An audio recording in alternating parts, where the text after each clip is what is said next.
চট্টগ্রামের কোতোয়ালি থানা এলাকার ঘটনা। হেডফোন লাগিয়ে শুনুন, বসে করিব বর্ণনা। ঘটনা শুনলে দেমাগ কারো কন্ট্রোল থাকবে না দোস্ত হে।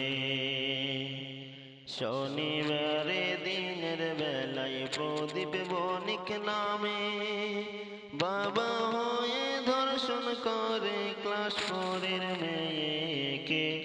এমন ন্যাক্কারজনক ঘটনা ঘটছে বাংলার ঘরে দোস্ত হে।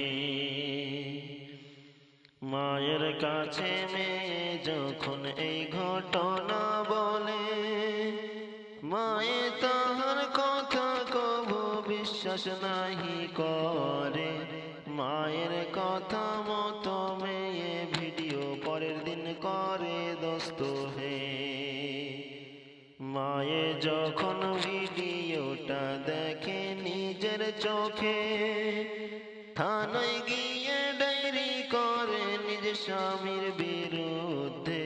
হাসপাতালে মেয়েকে নিয়ে ভর্তি করে রাখে দোস্ত হে।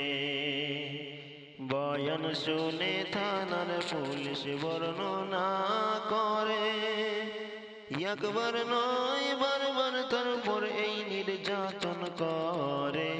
বাবা হয়ে মেয়ের সাথে এমন পশুত্ব করে দোস্ত হে।